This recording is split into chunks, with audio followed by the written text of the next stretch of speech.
एक बड़ी छोटी सी कहानी है पुराने जमाने के घनघोर जंगल की, जिसके अंदर इच्छा को पूरा करने वाला पेड़ था। उस पेड़ के बारे में बहुत कम लोगों को पता था, क्योंकि उसे घनघोर जंगल में कोई जाता नहीं था। एक ऐसा जंगल जहां सूरज की किरणें भी बहुत मुश्किल पहुंच पाती थी। एक बार एक कलाकार वहां से निकल रहा था और उसे उस पेड़ के बारे में कोई अंदाजा नहीं था। अब सहयोग यह था कि इस पेड़ के नीचे आराम करने के लिए रुका। अपने साथ घर से खाना लाया था। उसने खाना खाया और उसने सोचा कि थोड़ी देर आराम कर लेता हूं, नींद ले लेता हूं, उसके बाद चल दूंगा। और जब वह सोया तो उसकी नींद इतनी लंबी रही कि वो सीधा शाम में जगा। तब तक आसपास अंधेरा हो चुका था।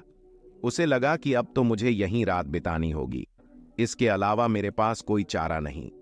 फिर उसको भूख लगा और उसके दिल में एक इच्छा जागृत हुआ कि कहीं से खाना मिल जाता तो मैं पेट भरकर खा लेता।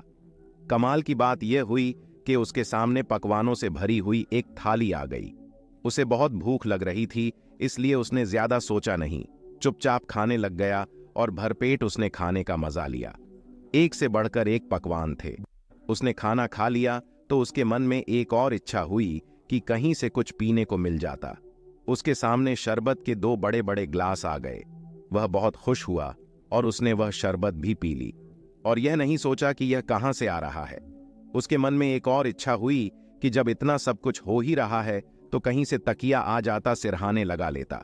ऐसे पेड़ के यहां आराम करने में दिक्कत आ रही है। उसकी आंखों के सामने कमाल यह हुआ कि उसको तकिया सिरहाने लगी मिली। सिरहाने रखने के बाद वह जब आराम के लिए लेटा तो बस यह सोचने लगा कि यह सब हुआ कैसे। उसके दिमाग ने अब काम करना शुरू किया कि मैं सिर्फ सोचा तो खाना आया कैसे, शरबत आई कैसे और तकिया आया कैसे। कहीं यहां पर कोई भूत तो नहीं है। बस उसके मन में ये इच्छा की बात आई और सच में वहां भूत आ गया। जैसी उसने भूत को देखा तो उसके मन में पहले विचार यही आया कि कहीं ये भूत मुझे खा न जाए, क्योंकि इसीलिए उसने मुझ तक शरबत पहुंचाई, खाना पहुंचा, पकवान पहुंचाया। बस उसने सोचा और भूत ने उसे खा लिया, क्योंकि वो इच्छा को पूरा करने वाला पेड़ था। जो सोचो वैसा ही वहां पर होने लगता था। यह कहानी उस कलाकार की, उस इच्छा को पूरा करने वाला पेड़ की और उस जंगल की नहीं, बल्कि आपकी और हमारी है। हमारा दिमाग इस दुनिया का सबसे बड़ा इच्छा को पूरा करने वाला पेड़ है।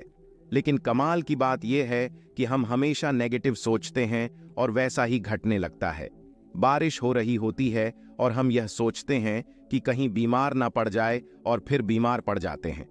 जब हमारा व्यापार शुरू करते हैं, बिजनेस शुरू करते हैं, तो मन में थॉट आता है कि कहीं घाटा ना हो जाए, घाटा ना हो जाए। घाटा भी होने लग जाता है। नौकरी में जाते हैं तो सोचते हैं कहीं आज बॉस ना डांट दे, और बॉस डांटना भी लगता है। हम हमेशा उल्टा ही सोच रहे होते हैं। सोचते हैं कि कहीं बच्चा ना गिर जाए, बच्चा गिर जाता है, उसे लग जाती है। जीवन में जैसा सोचेंगे, यह इच्छाओं को पूरा करने वाला पेड़ जो कि आपका ब्रेन है, यह अवचेतन मन उन्हीं सारी चीजों को पूरा करने में जुड़ जाएगा। इसकी सारी शक्ति आपकी सोच को जागृत करने में, उसको साकार करने में जुड़ जाएगी। इसीलिए छोटी सी कहानी का सार यह कहता है, जैसा सोचोगे वैसा पाओगे।